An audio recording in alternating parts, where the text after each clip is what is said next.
Question number 6ലേക്ക് വരാം. ഇവിടെ AB 80 millimetre, തീറ്റ തന്നിട്ടുണ്ട്, എയുടെ പൊസിഷൻ തന്നിട്ടുണ്ട്. ഇവിടെ പുതുതായിട്ട് നമുക്ക് തന്നിട്ടുള്ളത് ഫ്രണ്ട് വ്യൂ തന്നിട്ടുണ്ട്. കണ്ടുപിടിക്കേണ്ടത് ടോപ്പ് വ്യൂവും ട്രൂ ഇൻക്ലിനേഷൻ വിത്ത് BP 5 കണ്ടുപിടിക്കണം. അപ്പോൾ നമുക്ക് വളരെ ഈസി ആയിട്ട് സോൾവ് ചെയ്യാം. ആദ്യം എത്ര above HP? 15 above HP, 20 in front of BP. അപ്പോൾ നമുക്ക് 15 മുകളിലോട്ട് പൊക്കിയിട്ട് A ഡാഷും 20 X വരെ താഴെയാക്കിയിട്ട് നമുക്ക് എയും ലൊക്കേറ്റ് ചെയ്തു. ഇനി നമ്മൾ ചെയ്യാൻ പോകുന്നത്, നമുക്ക് ട്രൂ ലെങ്ത് ഉണ്ട്, തീറ്റ ഉണ്ട്. ട്രൂ ലെങ്ത് 80, തീറ്റ 30. ഞാൻ 80 തീറ്റ ഈക്വൽ ടു 30 ഡിഗ്രിയിൽ വരച്ചു കഴിഞ്ഞാൽ എനിക്ക് എന്ത് കിട്ടും?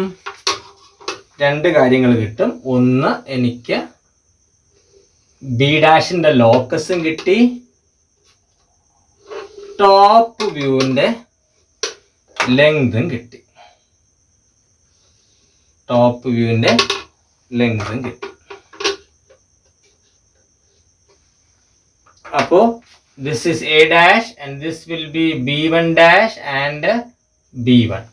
അപ്പോ നമുക്ക് എന്തൊക്കെ കണ്ടീഷൻ ഉപയോഗിച്ചു? AB ഉപയോഗിച്ചു, തീറ്റ ഉപയോഗിച്ചു, എയുടെ രണ്ട് കണ്ടീഷൻ ഉപയോഗിച്ചു. ഇനി ഫ്രണ്ട് വ്യൂ ആണ് നമ്മൾ ഉപയോഗിക്കേണ്ടത്. അപ്പോൾ ഫ്രണ്ട് വ്യൂവിന്റെ ഡയറക്റ്റ് തന്നിട്ടുണ്ട് 60. അപ്പോൾ A ഡാഷിൽ നിന്ന് ഞാൻ 60 എടുത്ത് ഇവിടെ കട്ട് ചെയ്ത് കഴിഞ്ഞാൽ that will be your friend view. So this is your B dash. അപ്പോൾ ഫ്രണ്ട് വ്യൂവും ടോപ്പ് വ്യൂവും ഒരേ പാരൽസിനകത്തായിരിക്കും. സോ ഫ്രണ്ട് വ്യൂവും ടോപ്പ് വ്യൂവും ഒരേ പാരൽസിന് അകത്തായിരിക്കും. അപ്പൊ ഇതിനകത്താണ് ആര് വരേണ്ടത്? ടോപ്പ് വ്യൂ വരെ. ടോപ്പ് വ്യൂവിന്റെ ലെങ്ത് എനിക്ക് ഓൾറെഡി അറിയാം. അപ്പൊ ഞാൻ എന്ത് ചെയ്താൽ മതി?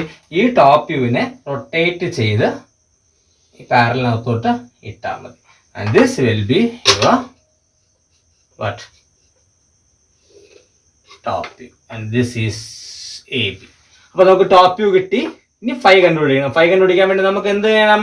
ടോപ്പ് വ്യൂവിന്റെ കറസ്പോണ്ടിങ് ആയിട്ട് ട്രൂ ലെങ്ത് വരയ്ക്കണം. അതിനുവേണ്ടി നമ്മൾ എന്ത് ചെയ്യണം? ഇവിടെ ലോക്കസ് വരയ്ക്കുക. ട്രൂ ലെങ്ത് 80 ആണെന്ന് എനിക്കറിയാം. അപ്പൊ ഞാൻ 80 എടുത്ത് ഇവിടെ കട്ട് ചെയ്യുക.